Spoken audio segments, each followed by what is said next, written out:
मुझे नहीं पता चला, छीना झपटी में वो से गिर गई। क्या चल क्या रहा है तुम्हारे दिमाग में? मसला क्या है तुम्हारा? जब से वो पागल गुल मरी है तुम तो अजीब घबराई घबराई से पता लगा के रहूंगी तुम्हें क्या हुआ है। ये तो फिर कहाँ गया तुमने? ठीक से देखा भैया?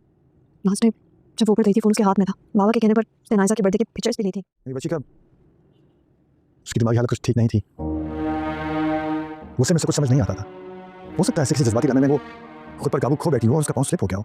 ठीक है, अगर आपका यही पिछले चाहिए कि मरने का भी फायदा उठा रही है दोबारा नहीं रोगी। ऐसे बेवकूफ लोगों की वजह से हमारे जैसे ठगों पे काम चलते हैं। नहीं उठा रही, इतनी आसानी से हाथ से निकलने नहीं दूंगा। मेरी सोने की चिड़िया है वो। नहीं, किसी को पता नहीं चलना चाहिए, किसी को पता नहीं चलना चाहिए। ना मैं ठीक हो जाऊंगा, कुछ नहीं होगा, ठीक हो जाऊंगा। खामखा तुम छोटी-छोटी बातों में परेशान होती हो। सबको अकेला ही महसूस करते आए। आप हमारे सामने वो अगर भी हमारे साथ नहीं थे। बचपन, स्कूल, कॉलेज सब अभी अकेले गुजारा। गुलाब के प्यार को तरसते तरसते डिप्रेशन में जाकर पागल कहलाने लगी। और आप अपनी दूसरी बीवी बेटी के प्यार में इतना गुम थे कि आपको दोनों की नजर नहीं आई। मैं तुम दोनों से भी प्यार करता हूँ, बस कभी चला नहीं सका। इसमें ज्यादा प्यार करते हाँ? इसलिए बताइए आप हमारे बारे में कितना जानते हैं? मेरी पसंद नापसंद के बारे में कितना जानते हैं? मेरा पसंदीदा खाना क्या है? मुझे कौन से रंग के कपड़े पहनना पसंद है? मैंने कौन सी क्लास में क्या पोजीशन हासिल की? और गुल को कौन सी चीज में कितने अवार्ड्स मिले थे? कुछ नहीं जानते आप हमारे बारे में, क्योंकि आपने कभी जानने की कोशिश ही नहीं की। क्योंकि आपके पास तो इतना वक्त नहीं है कि आप हमारी बातें सुन सके। ड्रामा सीरियल एक दिल आजमा नहीं कि आने वाली नई एपिसोड बहुत ज़्यादा इंटरेस्टिंग है दोस्तों। ये ड्रामा एक बहुत ही इंटरेस्टिंग मोड़ पर जाता जा रहा है। यहाँ शारिक जो है अब इस बात से फ़ायदा उठाएगा क्योंकि ऑलरेडी इस कदर डर चुकी है नाइजा और उससे तो बुखलाई हुई, उसको तो कुछ समझ ही नहीं आ रही कि क्या होगा।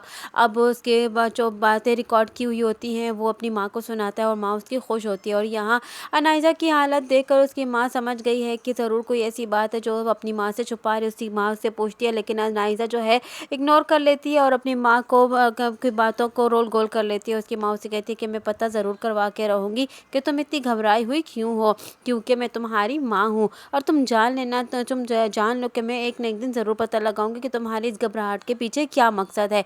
तुम्हारी घबराहट आखिरकार मुझे पता चल ही जाएगी। इधर दूसरी जानिब आखिरकार इंस्पेक्टर को अनाइजा के बाबा जान ये कह देते हैं कि मेरी बेटी गुल जो थी वो जहनी मरीज़ा थी। जान जो है फिर से एक मरतबा दूसरों के सामने भी उसे जहनी मरीज़ा बना रहे हैं, लेकिन अपनी जान छुड़ाने के लिए गुल को वो जहनी मरीज़ा बना देते हैं और वो इंस्पेक्टर के सामने कह देते हैं कि हो सकता है इस जज्बात में वो जज्बात में आ जाती थी, उसका गुस्सा बेकाबू हो जाता था, इसी जज्बात में आ गई हो और उसका गुस्सा बेकाबू हो गया हो और वो वहीं पर सीढ़ियों से गिर चुकी हो। जैसे ही वो ये कहते हैं तो इस बात से मिरहा को बहुत ज़्यादा तकलीफ होती है कि बाबा जान आज के दिन भी हमारा साथ नहीं दे रहे। बाबा जान को आज के दिन तो कम से कम हमारा साथ देना चाहिए, क्योंकि गुल खुद ये इशारा करके गई है कि उसको मारा जा चुके हैं और बाबा जान अब भी इस बात को इग्नोर कर रहे। इतनी बड़ी बात हो चुकी है, गुल जा चुकी है दुनिया से, उनकी अपनी बेटी उनको छोड़कर जा चुकी है, लेकिन फिर भी बाबा जान इस बात को इग्नोर करते हुए पुलिस इंस्पेक्टर को भी इन्वेस्टिगेशन करने से मना कर रहे हैं और रोक रहे हैं और ये बहाना कर रहे हैं। यहाँ गुल की ताई जो है उसको अपने साथ लेकर जाना चाहती है मिरहा को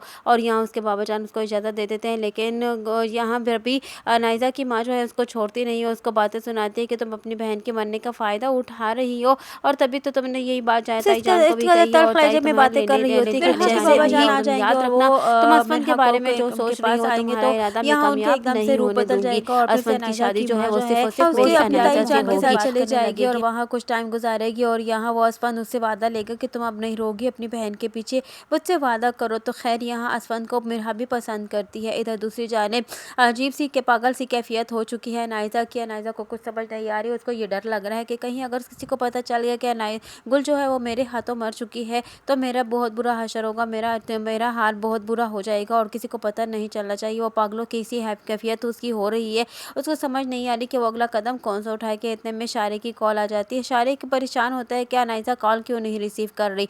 तो यह अपनी माँ से भी कहता है, तो उसकी माँ भी उसका साथ दे रही है इस गलत काम में। उसे कहती है कि अनाइसा को अपने हाथ से जाने नहीं देना, क्योंकि इस जैसे बेवकूफ़ लोगों की वजह से ही हम जैसे ठगों की ज़िंदगी में बहुत सी सहूलियात पैदा होती रहती हैं।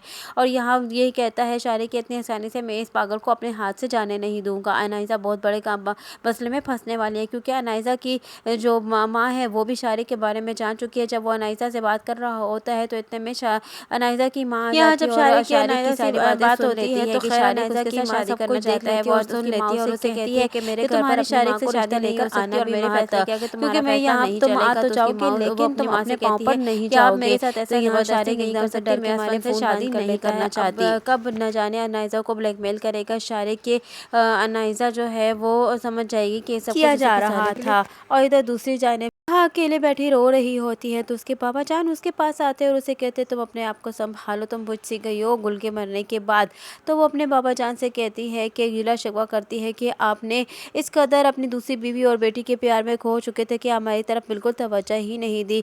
गुल जो इतने आपसे मोहब्बत करती थी और आपकी तवज्जो की इतनी मुंतजिर थी कि आखिरकार वो जहनी मरीज़ा कहलाने लगी और पागल कहलाने लगी। तो और उसके यहाँ बाबा जान उसे कहते हैं कि मैं तुम दोनों से भी उतना ही प्यार करता हूँ जितना मैं अनाइसा और अपनी दूसरी बीवी से प्यार करता हूँ। तो ना उसे कहती है मेरा कि आप अनाइसा से भी ज़्यादा हमसे प्यार करते हैं। क्या आप ये जानते हैं कि हमें क्या पसंद है, मुझे खाने में, पीने में और पहनने में, और कौन सा कलर पसंद है और हमारी क्या ज़रूरतें थी। हमने स्कूल लाइफ में और यूनिवर्सिटी लाइफ में हमने कितनी ट्रॉफीज़ हासिल की और कितने गुल ने ट्रॉफीज़ हासिल की थी और गुल को किस चीज़ में इंटरेस्ट है या मुझे किस चीज़ में इंटरेस्ट है। कभी आपने ये जानने की कोशिश की कि हमें कब किस चीज़ की ज़रूरत है? आपने कभी भी जानने की कोशिश नहीं की। आप तो बल्कि दूसरी बीवी और अपनी बेटी के प्यार में इस कदर गुम हो चुके थे कि आपको तो इस बात की भी जानने की ज़रूरत नहीं पड़ी। हमें जब जब आपकी ज़रूरत पड़ी आपने हमें अपना साथ ना दिया। आपको तो कुछ कहने का अनाइसा जो है फ़ायदा ही अपने नहीं बाप है। को मैं फिर आपसे क्यों एहसास ऐसी दिलाती बातें है, कर रही हूँ? लेकिन फिर भी आपको खैर तो उसके जब भी बाप कुछ को किसी बताओ चीज़ तो का आप एहसास सुनते ही नहीं नहीं होगा। हैं। आपको अब तो आने हम वाली ही नई